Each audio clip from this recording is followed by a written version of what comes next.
A blessed, blessed Friday morning po sa ating lahat. Good morning, good morning, good morning.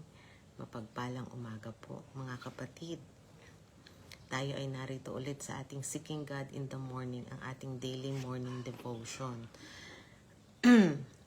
At sa ating pagpapatuloy ng ating gawain, tulad ng dati, gusto ko pong hilingin ang bawat isa sa atin na tayo ay yumuko at manalangin.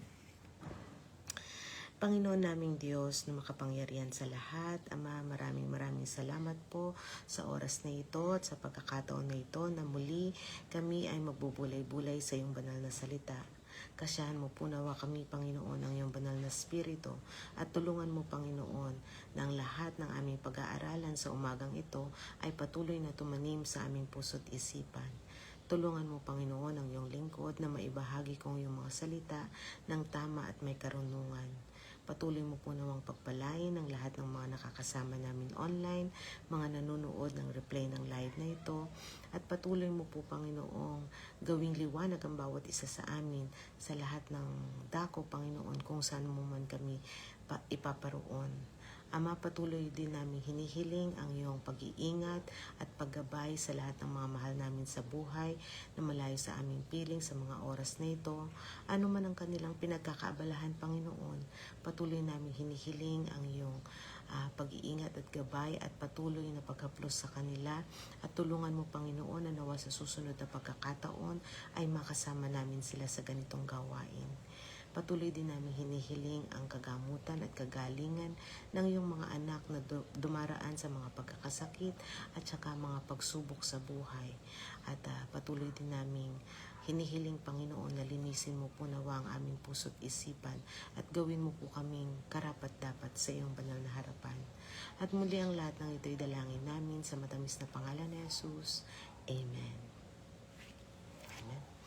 A blessed, blessed Friday morning po sa ating lahat. Good morning kay Ading Shirley at sa lahat ng mga kasama mo sa iyong tahanan. Sa ating pagpapatuloy, tayo ay narito na sa ating last two topics para dito sa ating second week. No? Na ang pamagat ng ating second week is Grace in the Home. Dito pa rin sa ating Seeking God in the Morning, ang ating daily morning devotion. At ang topic na nasimulan natin ngayong month of July ay Virtue in Action, the Quiet Power of a Godly Life. Ayan. At ngayon, dito sa dalawang natitirang topic ng week 2 natin na Grace in the Home, tatalakayin natin ang mahalagang bahagi ng pagpapanatili ng biyaya ng Panginoong Diyos. Ito ang panalangin at ang pagpapasalamat. So dalawa, no? Ang panalangin at ang pagpapasalamat. Etong una, no, yung panalangin. Ito yung ating pang day 13 at ang title nito is Ang Tahanan na Nakatayo sa Panalangin or The Prayer Covered Home. Ayan. Napakagandang title pa lang, no? Pero syempre mas maganda sa ating pagtatalakay niyan. Gayon pa man, no, mag-recap muna tayo sa ating tinalakay kahapon. No, kahapon, no, sa nakaraang araw, hindi lang kahapon, no, yung mga naunang araw, pinag-aralan natin ang pagpapatupad at ang pagpapatawad at ang pagpapahinuhod o yung patience. Yan. So nakita natin kay Jose yung sample natin, no, ng pagpapatawad na ginawa niya sa kanyang mga kapatid, at kay Abraham naman, no, yung patience na binigay niya para sa kanyang pamangkin, na si Jose at si Abraham, no, ang tunay na lakas ng loob ay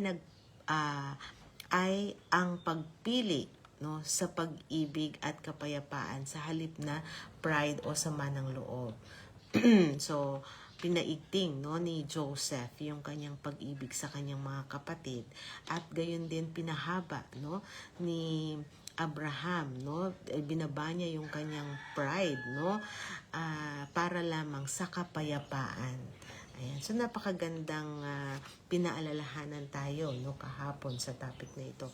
At ngayon, dito sa prayer, tayo ay magbasa muna ng ating Bible verse na ating pagbabatayan sa umagang ito. At ito ay matatagpuan sa aklat ng unang Tesalonica, Kapitulo 5, versikulo 17 hanggang 18. Ito pong sinasabi. Magsipanalangin kayong walang patid. Sa lahat ng mga bagay ay magpasalamat kayo, sapagkat ito ang kaloob ng Diyos kay Kristo Jesus tungkol sa inyo. Amen. Amen. Napakagandang Bible verse. Pagpalain nawa ng Panginoong Diyos ang pagkabasa ng banal na kasulatan. Ang grace in the home ay hindi kayang panatiliin ng ating sariling lakas lamang. Ang laging tayo, no?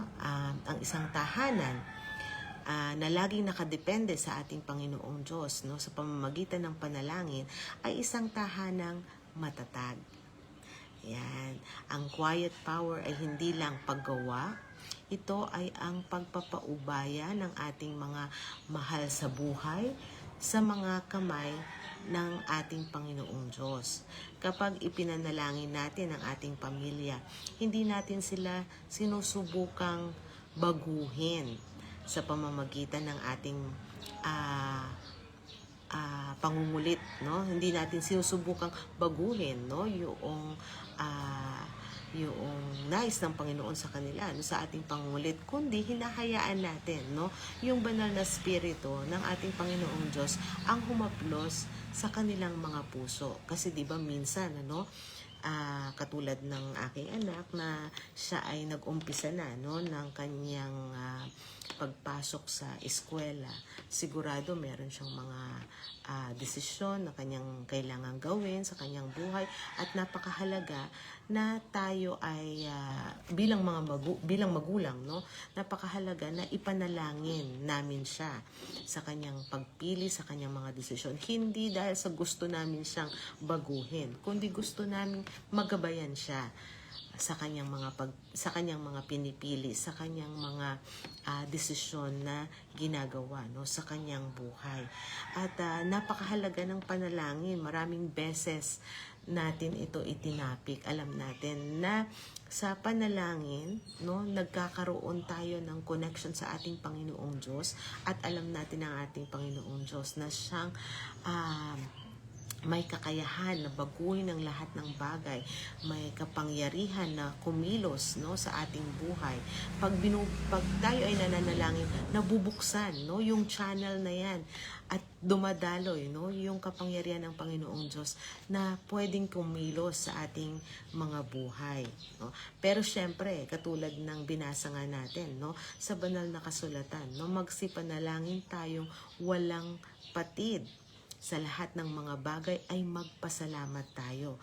Totoo naman, no, na kung iisipin natin, napakadami nating pwedeng banggitin sa ating Panginoong Diyos. At ito yung unang-una ay ang pasalamatan natin siya sa lahat ng mga bagay na natatamasa natin.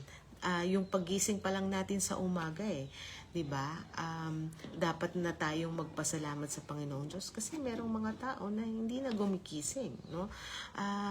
Pero tayo ay muli, no, may pag-asa na kumilos, gumawa, at gampanin natin yung ating mga obligasyon, at mapapurihan natin ang ating Panginoong Diyos. Ayan. So, yun pa lang, no, isang bagay na dapat nating ipagpasalamat. So, marami tayong pwedeng, no, banggitin sa ating Panginoong Diyos.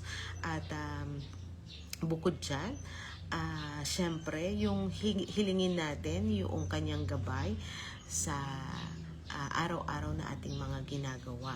Alam natin, no, na bagamat marami tayong magandang naiisip, na magandang pwedeng gawin, pero ang Panginoong Diyos ang may kakayahan na magpatupad ng mga bagay na ito. Kaya sa ating Panginoong Diyos natin dapat hilingin, no, yung gabay yung banal na spirito na siyang dapat gumabay sa atin, sa ating mga desisyon, sa ating mga nais o plano sa buhay. Ayan. So, napakagandang paalala ito, no, sa bawat isa sa atin. Tingnan din natin dito, no, si Hannah. Si Hannah na mababasa natin sa aklat ng unang Samuel, Kapitulo 1, versikulo 10 hanggang 17. Si Hannah ay kilala, no, sa kanyang panalangin na nagmula sa ilalim ng kanyang kalungkutan. Hindi siya nagreklamo sa ibang tao tungkol sa kanyang sitwasyon. Ibinuhos niya ang kanyang puso sa ating Panginoong Diyos. Ang kanyang panalangin ay ang nagbunga ng isang buhay na nagpabago sa kasaysayan ng Israel. Ang kanyang quiet power sa templo ang pundasyon ng kanyang tahanan. Amen. Tayo, no, bilang mga Kristiyano, alam natin na tayo ay walang kakayahan kung hindi sa tulong ng ating Panginoong Diyos. 'Di ba? Sabi nga, kung tayo ay hindi nakakabit, no, sa ating Panginoong Diyos, wala tayong magagawa, wala tayong kayang gawin. At ang Kristiyano, no, na may mapagpakumbabang puso, ito yung puso na sumusuko sa ating Panginoong Diyos. Ang una niyang ginagawa ay ang manalangin, ang itaas sa Panginoong Diyos lahat ng kanyang dalahin sa kanyang puso, sa kanyang isip. Ito yung natin, ito yung buhay, no? Ito yung buhay natin na mga Kristiyano, ang laging mag-connect sa ating Panginoong Diyos, ang umasa at ipagkatiwala sa ating Panginoong Diyos ang lahat ng ating mga nais o dalangin sa ating buhay. Ayan. At okay. At dito naman sa ating in-action challenge, syempre, no, kailangan anuman yung ating iniisip o anuman yung ating mga dalahin, no, sa araw na ito, sa oras na ito, ating ipagkatiwala ito sa ating Panginoong Diyos. So, pwede tayong gumawa ng sulat, no? Dati ginagawa ko 'yun no? Sumulat tayo sa ating Panginoong Diyos, isulat natin yung ating nais, yung ating panalangin sa Kanya, no? Madalas ginagawa ko iyan, no, nung ako'y nasa college, pagka meron akong nais ipanalangin sa Panginoon Diyos, sinusulat ko muna. Pero after nun, syempre titiklopin ko yung papel, ipagpa-pray ko yon, no. At bakit ko yung ginagawa? Kasi after mga ilang months na maisip kong buksan yon, no, mabasa ko yung pinanalangin ko, bigla akong nare-realize, sinagot na ng Panginoong Diyos, no, yung aking panalangin. Minsan kasi, no, tayo napaka-mainipin natin, no, pero ang Panginoong Diyos meron siyang perfect timing. Kaya sa ating panalangin, andon dapat palagi yung ating pananampalataya at tiwala sa ating Panginoong Diyos na ito isasagutin niya, no, sa takdang panahon. Ayan. At ang ikalawa, no, na topic natin is yung pagpapasalamat. Yun, kasama doon sa ating nabanggit na kanina, no. So yung ating pang day 14 na topic is ang atmosfera ng pagpapasalamat or the atmosphere of gratitude. Ayan. At ang Bible verse na ating pagbabatayan ay matatagpuan natin sa Aklat ng Mga Awit, Kapitulo 100, versikulo 4. At ito po yung sinasabi sa ating Tagalog version ng King James. Pumasok kayo sa kanyang mga pintuang may pagtatapat at sa kanyang mga looban na may papuri. Magpasalamat kayo sa kanya at purihin ninyo ang kanyang sa kanyang panalangin. Yan, purihin ninyo ang kanyang panalangin.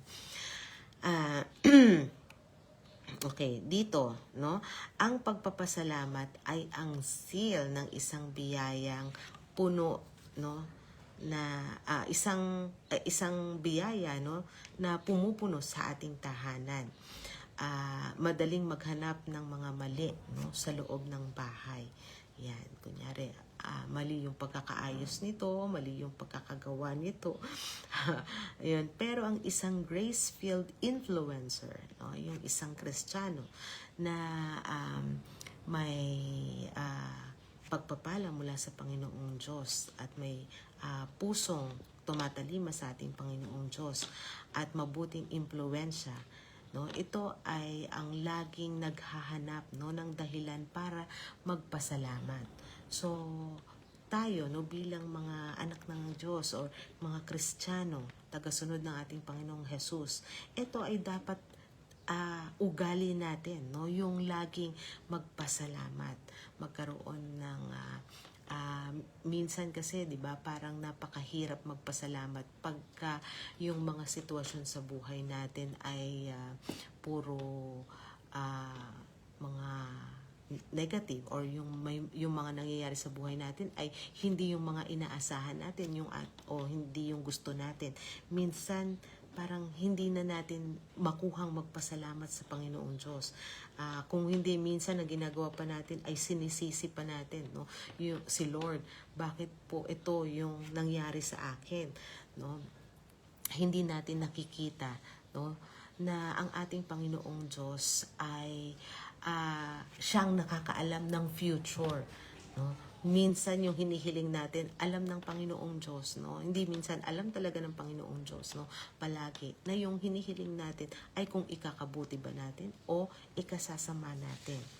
Kaya kung tayo ay hihiling sa ating Panginoong Diyos, dapat andoon yung ating tiwala sa Kanya. At lalo't higit, no, yung pagpapasalamat natin na kung ipagkaloob mo man ito, Panginoon, maraming salamat. Kung hindi naman ay maraming salamat pa rin dahil alam ko na alam mo yung makakabuti sa akin. So, andun yung tiwala natin. Dapat lagi sa ating Panginoong Diyos. Ang pagpapasalamat ay nagpapabago ng ating perspective. Sa halip na makita natin yung mga kulang, makikita natin yung mga biyayang ibinigay ng ating Panginoong Diyos. Ang quiet power ay ang pagpili na maging masaya at magpasalamat kahit hindi perpekto yung lahat ng nangyayari sa ating buhay. Ayan. Naalalahanin natin, no, si Haring David. Ayan. Siya ay mang-aawit, no, magaling magtumugtog at siya ay sumulat, no, siyang sumulat nung sa awit, no, sa aklat ng mga awit o sa Psalms, no. So si Haring David, no, na mababasa natin yung kanyang mga awit sa aklat ng Psalms chapter 103 verse 1 to 2 o awit kapitulo 103 versikulo 1 hanggang 2. Ito ay madalas, no, si Haring David ay madalas humaharap sa matinding pressure. Ngunit, lagi siyang bumabalik sa pagpapasalamat. Sabi niya nga, no, purihin mo ang Panginoon o kaluluwa ko at wag mong kalimutan ang lahat niyang pakikinabang. Ayan. Yun yung kanyang sulat, no, bahagi sa kanyang sulat sa awit, no. Kahit sa gitna ng gusot sa kanyang pamilya, pinili niyang purihin ang ating Panginoong Diyos. Ang pagpapasalamat ang nagpanatili, no, sa kanyang puso na maging malambot sa kabila ng dami ng kanyang mga kaaway. Totoo 'yon, no. Kaya minsan, no, kung tayo ay tinutuligsa, kung tayo ay humaharap sa mga criticisms, minsan, no, imbes na tayo ay mainis, no, kasi minsan yung galit mo, yan yung nagpapatigas sa yung loob, no. Pero pagka lumapit ka sa Panginoong Diyos sa panalangin at pagpapasalamat, no, doon mo mararamdaman na lumalambot yung puso mo, no, dahil sa harap ng ating Panginoong Diyos, dahil sa iyong pagsuko, no, dahil alam mo na yung mga bagay na yan hindi natin kayang solusyonan sa ating sarili, tanging ang Panginoong Diyos lamang. Kaya dito sa ating dalawang topic, no, na pagbulay-bulayan, ang ating combined conclusion na tinatawag natin.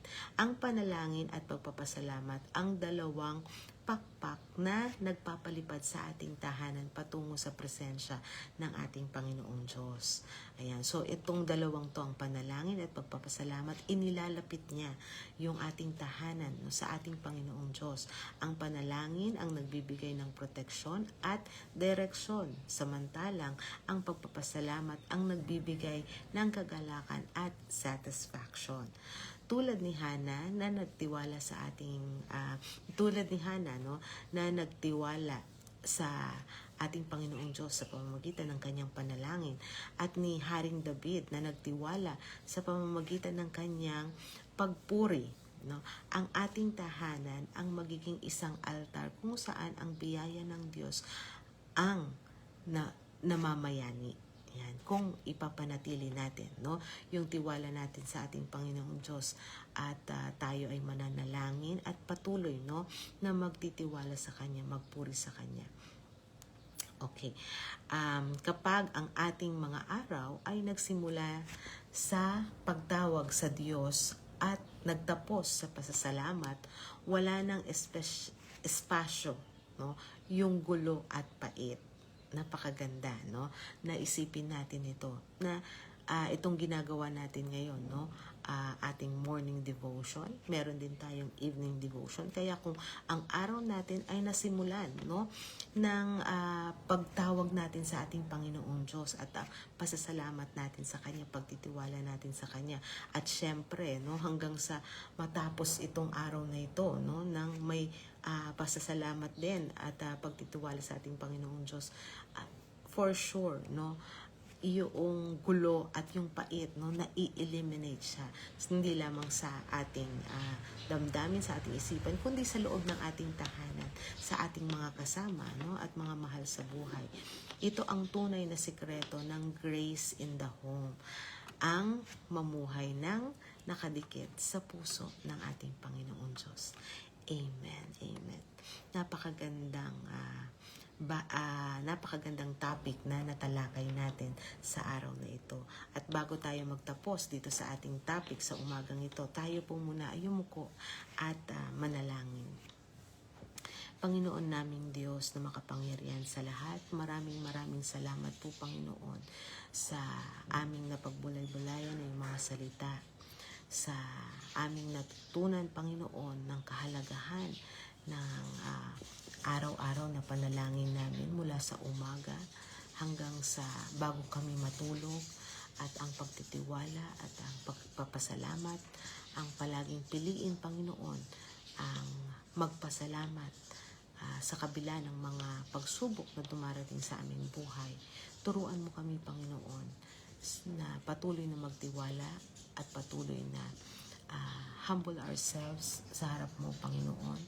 Itaas sa iyo ang anumang mga dalahin o kabigatan namin, at ikaw po nawa ang patuloy na kumilos sa aming buhay at sa buhay ng mga mahal namin. Ikaw po nawa, Panginoon, ang patuloy na magpanatili ng kapayapaan, kasiyahan, at kaayusan sa aming mga tahanan.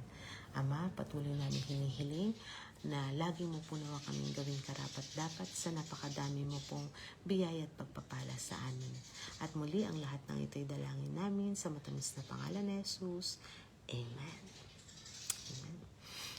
Muli, mapagpalang umaga sa bawat isa sa atin. Congratulations dahil natapos natin ang ating week 2. Ayan, Grace in the Home, dito sa ating topic na Virtue in Action, the Quiet Power of a Godly Life. At bago tayo, no, mag-ready tayo nitong weekends na to, no, bago pumasok yung ating week 3. Ayan, so happy weekends po sa bawat isa, and to God be all the glory. Take care and God bless.